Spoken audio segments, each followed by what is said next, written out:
여러분 안녕하세요. 안녕하세요. 자, 오늘 설교의 제목 다 적으시면 되겠습니다. 사랑의 힘입니다. 오늘 설교의 제목 사랑의 힘. 자, 설교 노트 여러분 적어주시고, 적는데 너무 집중하느라, 그리고 페이지를 꽉 채워야 되겠다는 생각 때문에 목사님 말씀을 잘 못 듣거나 놓치면 그거는 더 비효율적인 것 같아요. 그래서 생각나거나 단어 한두 개만 적어도 되고요. 목사님이 요건 적어라 이제 그렇게 중간중간에 이야기 해줄 테니까 그 외에는 목사님 말을 더 집중해서 들어주시면 좋겠어요. 자, 두 개 동시에 하기가 어렵죠. 그래서 잘 듣는 게 우선입니다. 안 적어도 상관없습니다. 자, 다 적으셨나요? 사랑의 힘. 자, 여러분 공부가 재미있어요? 아니요. 재미없어요. 아니, 재밌다고 생각하는 사람 혹시 없나요? 아, 어려워요. 재미없고. 자, 일반적으로 공부를 잘하면 재미가 있고 공부를 잘 못하면 재미가 없습니다. 그리고 쉽고 재미있는 공부도 있는가 반면에 어렵고 재미없는 공부도 있어요. 그렇죠. 여러분 보통은 학년이 올라갈수록 공부가 조금 어려워지고 재미가 없어집니다. 네. 그럴 때도 있어요. 그런데 보통은 학년이 올라가면서 조금씩 더 어려워집니다. 우리는 꼭 공부를 해야만 할까요? 선생님이 그래야 한다 그러죠. 부모님도 그래야 한다고 하고. 공부는 왜 하는 걸까요? 똑똑해지려고. 왜 똑똑해질까요? 모르겠어요. 네, 바보 안 되려고. 공부를 안 해도 바보는 안 되는데요. 우리가 왜 공부를 해야 되는지 오늘 설교를 통해서도 그 이유를 찾으면 좋겠습니다. 여러분 이런 말 들어본 적 있는지 모르겠어요. 초등학교 1학년 때 쉽게 엄마라고 말할게요. 이거 엄마 같으니까. 이제 초등학교 들어갔으니까 공부 열심히 해야지. 엄마가 초등학교 2학년 된 자녀에게 이렇게 또 말합니다. 이제 후배들도 생겼으니 열심히 공부해야지. 이제 3학년이 되니까 또 이렇게 말씀하세요. 이제 1년만 있으면 고학년이야. 빨리 공부해. 4학년이 되니까 이제 고학년이니까 더 빡세게 공부해야 하지 않겠니? 5학년이 됐어요. 이제 1년만 있으면 6학년이다. 빨리 공부하렴. 자, 여러분 공부 안 해도 되는 나이가 있나요? 없어요. 공부를 계속 하라는 말이에요. 자, 여러분 이런 말 들어본 적 혹시 없다면 이제 곧 듣게 되지 않을까 생각이 듭니다. 여러분 사랑의 힘 알고 있어요? 사랑의 힘. 제가 썼습니다. 사랑은 놀라운 힘을 가지고 있어요. 사랑은 어떤 힘이 있냐면 포기하지 않는 힘이 있어요. 자, 적어보세요. 사랑은 포기하지 않는 힘을 가지고 있어요. 다시요. 사랑은 포기하지 않는 힘. 계속 노력하고 도전할 수 있는 힘을 가지고 있어요. 다시 불러드릴게요. 사랑은 포기하지 않는 힘. 똑같은 뜻이에요. 계속 노력하는 힘, 도전하는 힘을 가지고 있어요. 이거 표선, 제주도 표선 바다 모래입니다. 목사님 생일 때 아침에 바닷가를 거닐다가 서익 때 생각이 나서 이렇게 했습니다. 자, 다시 마지막 한 번만 불러드릴게요. 사랑은 포기하지 않는 힘, 계속 노력하고 도전하는 힘을 가지고 있어요. 비록 공부하는 게 재미가 없어요. 그리고 어렵게 느껴져요. 그런데 목사님이 진짜 중요한 거예요. 사랑의 힘을 경험하면 계속 노력하고 도전해서 결국 공부가 쉽고 재미있고 잘하게 될 수 있어요. 잘 듣고 있죠? 자, 여러분 잘 듣고 있죠? 사랑의 힘은 꼭 공부에만 적용되는 게 아니에요. 자, 여러분 잘 듣고 있죠? 목사님 봐주세요. 자, 여러분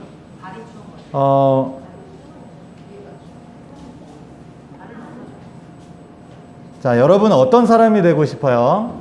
저요? 발명가. 발명가. 자, 여러분에게 꿈이나 장래 희망이 있나요? 100가지는 있어요. 네. 꿈이 많은 친구도 있고 아직 꿈이 없는 친구도 있을 거예요. 제가 여러분 꿈이 뭐냐라고 제가 궁금해서 물어본 건 아니에요. 여러분들 속으로 생각해 주세요. 아닐 거예요. 여러분에게 나는 이 사람이 참 멋있다.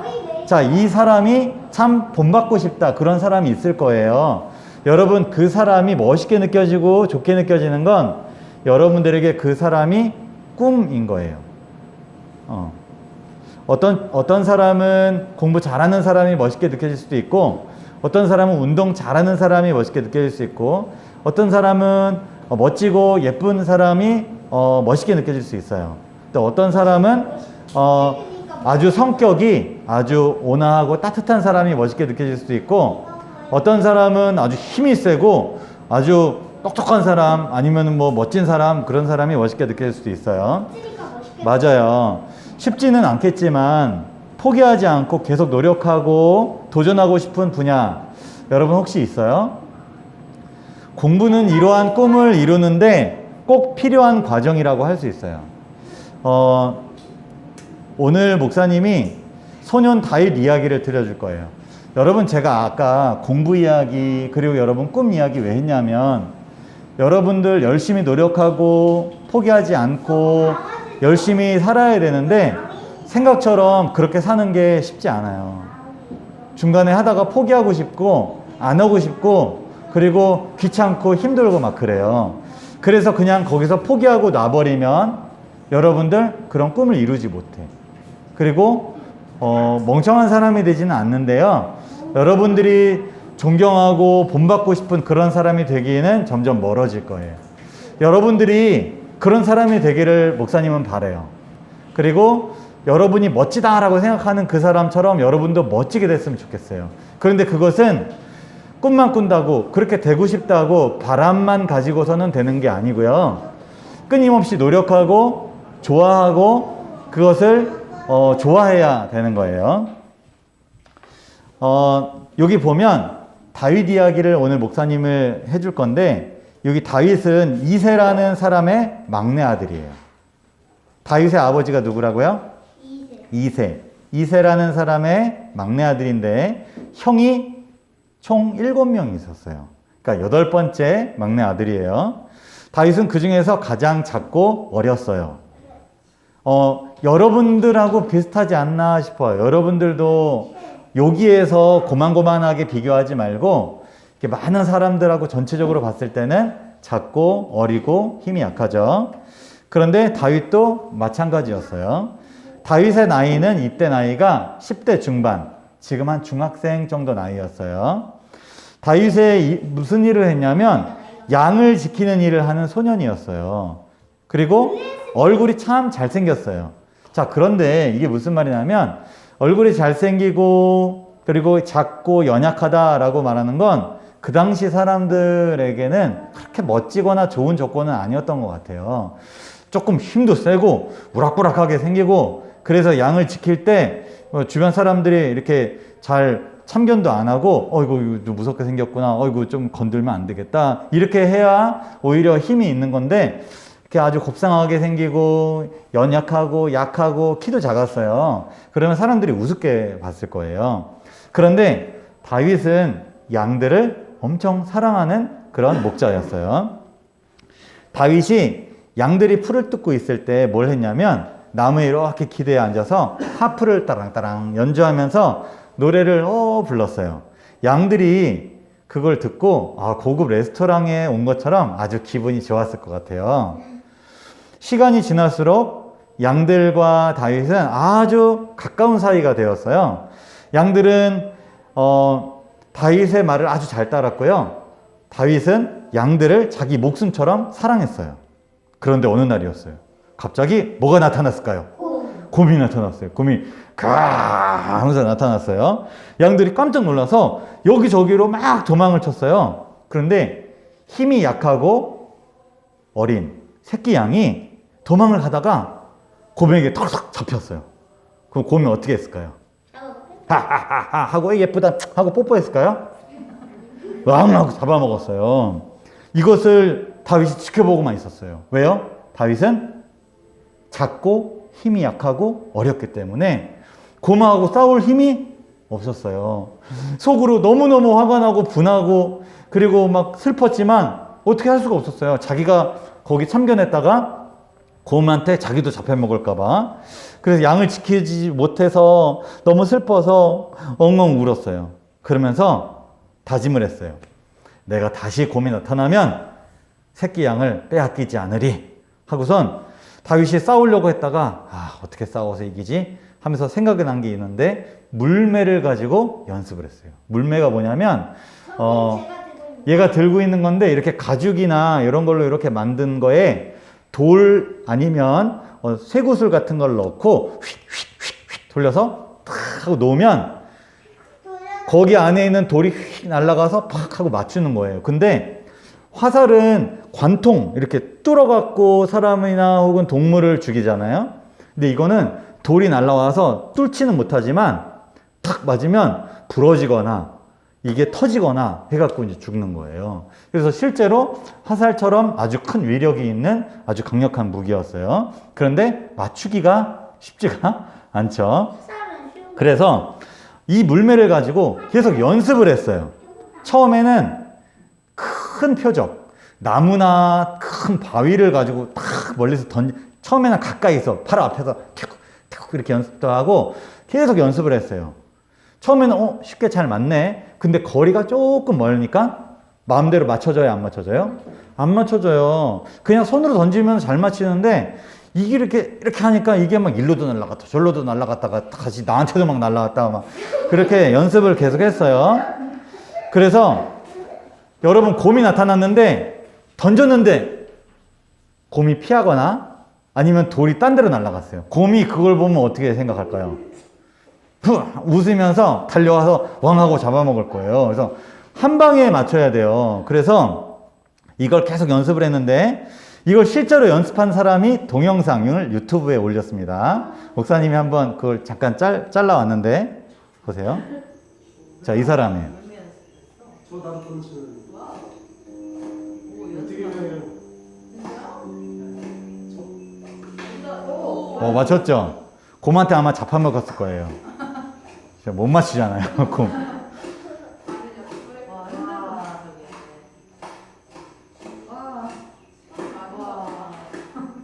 곰이 아마 덩치가 커서 그래도 웬만하면 맞아줄 것 같은데 더 화를 나게 했을 거죠?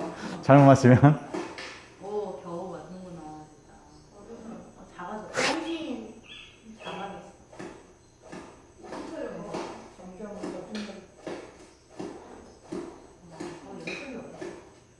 여기 저 하얀 박스 뭐예요? 되게 작네. 보다 좀 작았어. 왜냐면 머리에 헤드샷 한 반에 맞춰야 곰이 쓰러지니까 이게 아마 쉽지 않을 거예요. 다윗은 점점 물매 연습을 계속 했어요. 점점 실력이 늘면서 성취감도 있었지만 계속 하다 보니까 팔이 아플까 안 아플까? 팔이 아프고 돌도 주스러 다녀야 되죠. 그리고 점점 힘들고 힘이 빠지고 점점 이렇게 하고 싶지 않았어요. 그럴 때마다 마음속에 무슨 생각이 들었냐면 내가 지켜주지 못해서 잃어버렸던 새끼 양이 생각이 났어요. 다윗은 사랑의 힘으로 계속 노력하고 도전할 수 있었던 거예요. 목사님 지금 진짜 중요한 말 했어요.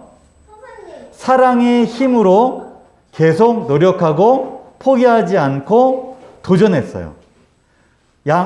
다윗은 누구를 사랑했기 때문에? 양을 사랑했기 때문에 계속 도전한 거예요. 포기하지 않았어요. 만약에 양을 사랑하지 않았다면 돌을 몇 번 던지다가 하루 이틀 연습하다가 내가 지금 뭐 하고 있어. 그냥 새끼 양 한 마리 그냥 주면은 그냥 다 살려주는데 막 곰도 배가 어느 정도 크기가 있잖아요. 그 새끼 양을 그거 한 마리 다 먹으면요 며칠 동안 아예 건들지도 않아요. 그래서 그냥 제일 작은 양, 그냥 힘없고 연약한 양 그냥 한 마리 주면 되지. 그런 생각했을 텐데 그 양도 사랑했기 때문에 포기하지 않고 계속 이 일을 했어요. 다윗은 자신이 원하는 목표물에 이제 정확하게 탁 탁 맞출 수 있는 실력을 갖추게 됐어요. 이 힘이 어디서 나타났냐? 양을 사랑하는 마음에서 나타났어요. 다시 곰이 나타났어요. 곰은 힘없고 연약한 새끼 양을 또 잡아먹으려고 막 달려오고 있었어요. 다윗이 그동안 연습한 물매를 꺼내서 탁 던졌는데 어떻게 됐을까요?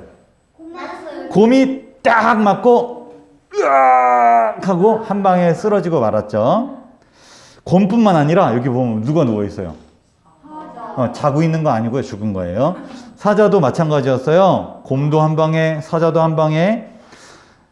그렇게 양들을 보호하고 구해주는 그런 훌륭한 목자가 되었어요. 네, 빨리 났어요. 그 당시 어린 그 청소년들은 좀 빨리 소위함이 났어요. 사랑의 힘은 정말 대단한 것 같아요. 그러던 어느 날이었어요. 이스라엘 사람과 블레셋 사람 사이에 전쟁이 일어났는데 블레셋 사람 중에 여러분도 잘 아는 이 골리앗 거인이 탁 있었어요. 그 골리앗이 이스라엘 군대를 향해서 이렇게 말했어요. 자, 목사님이 읽어줄게요. 한 사람을 뽑아 나에게 보내어 싸우게 하여라. 만약 누구든지 나를 죽일 수 있다면 우리가 블레셋이 너희의 종이 되겠다. 그러나 내가 그 사람을 죽이면 이스라엘 사람을 내가 죽일 수 있다면 너희가 우리의 종이 되어야 한다. 이게 무슨 말이냐면 1대1 대결을 결투를 신청한 거예요.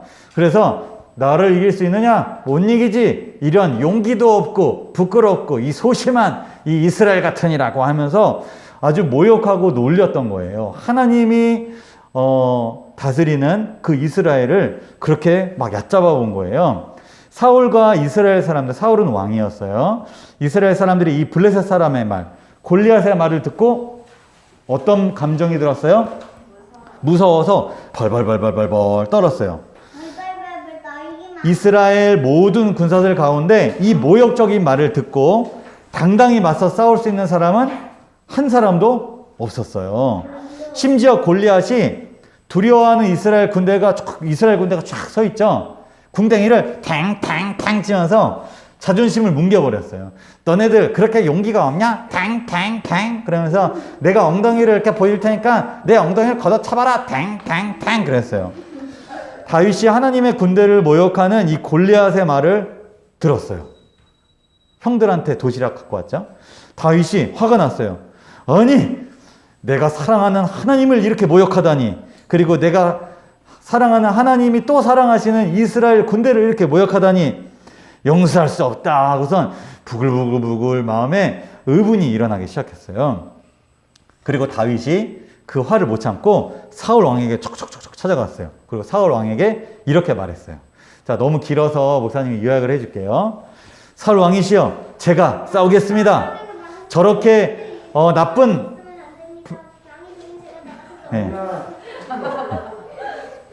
저렇게 나쁜 블레셋 사람 골리앗을 제가 물리치겠습니다. 그랬더니 사울이 이렇게 말했어요. 야, 다윗, 너는 목자잖아. 너는 어렸을 때부터 양을 치는 사람이었지 싸우는 사람은 아니었잖아. 근데 저 골리앗은 어렸을 때부터 용사였어. 군사였어. 너가 어떻게 싸움이 되겠니? 여러분, 맞는 말이에요? 틀린 말이에요? 맞는 말이에요. 그때 다윗이 이렇게 말했어요. 아닙니다. 저는 양을 칠 때 사자나 곰이 나타나서 양을 물어갔을 때 저는 그 사자나 곰을 공격해서 그 입에서 양을 구해냈어요. 아이나.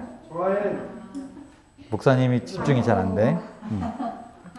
그놈을 공격해서 그 입에서 양을 제가 꺼내고 그리고 제가 살려냈습니다. 제가 그때 하나님이 저를 도와주셔서 그런 일이 가능했는데요. 마찬가지로 저 무례하고 모욕감을 주는 저 블레셋 사람, 저 골리앗을 하나님이 도와주시면 똑같이 물리칠 수 있습니다. 그렇게 이야기를 했어요. 그랬더니 사울 왕이 탁 생각을 하더니 그래, 알았다 하고선 가서 싸우라고 허락을 해줬어요. 다윗은 목자로서 양들을 사랑하는 힘으로 사자와 곰을 물리쳤죠. 마찬가지로 하나님을 사랑하는 힘으로 골리앗을 물리칠 수 있다는 믿음을 이제 갖게 된 거예요. 다윗은 자신보다 덩치가 훨씬 크고 싸움을 잘하는 골리앗을 물매를 휙휙 돌려서 한 방에 어떻게 됐을까요? 네, 쓰러뜨렸어요. 이런 일이 어떻게 가능했냐면 여러분들 이유가 있어요. 이 세 가지 이유를 말씀드릴게요. 첫 번째, 교만한 골리앗이 다윗이 딱 나타나자 에게 뭐야 이 조그만 중고등학교 그 정도 나이 되는 이 친구가 나한테 찾아왔네, 나랑 싸우자고. 마치 목사님이 딱 있는데 여러분 중에 한 명이 목사님한테 싸우자 하고 딱 온 거예요. 그럼 목사님이 어떻게 생각할까요? 알았다 이렇게 할까요? 아야 애들은가 뭐라고 할까요? 네네. 이거 다윗을 우습게 여겼어요. 그래서 싸움을 그냥 대충 그냥 싸운 거예요. 때려봐 뭐 이런 식으로요. 두 번째, 하나님께서 다윗을 도와주셨어요. 아무리 물매를 잘 던져도 하나님이 도와주지 않으셨으면 아마 이길 수 없었을 거예요. 그리고 마지막, 오늘 목사님이 강조하고 싶은 이유예요. 사랑의 힘으로 물매를 던지는 연습을 포기하지 않고 계속했기 때문에 사자와 곰을 물리칠 수 있었던 것처럼 계속 노력해서 사람의 급소를 한 번에 맞출 수 있는 그런 실력을 갖출 수 있었던 거예요. 그 누구도 다윗보다 이 물매를 잘 던지는 사람은 없었던 거예요. 실제적으로 실력도 있었다는 거죠. 여러분, 이 이유를 잘 기억해 주시기 바라요. 여러분 꿈을 이루고 여러분 공부를 하고 여러분 그거 말고도 여러분이 뭔가를 이루고 싶은 무언가를 할 때 포기하고 싶고 노력하기가 싫고 귀찮고 재미없을 때가 있어요. 그럴 때 잠시 쉴 필요도 있겠지만 그 힘을 얻을 수 있는 것은 사랑이에요. 사랑. 하나님을 사랑하고 이웃을 사랑하는 그 사랑의 힘이 여러분에게 포기하지 않고 노력할 수 있는 힘을 줄 거예요. 예수님께서도 십자가라는 이 고통스러운 시간을 감당하셨어요. 정말 포기하고 싶고 정말 내려놓고 싶을 그런 마음이 아마 들었을지도 몰라요. 근데 예수님이 십자가에서 내려와서 나 안 해, 나 십자가 안 질래, 나 죽기 싫어 이러지 않으시고 이걸 끝까지 견디셨을 이유가 뭐냐면 이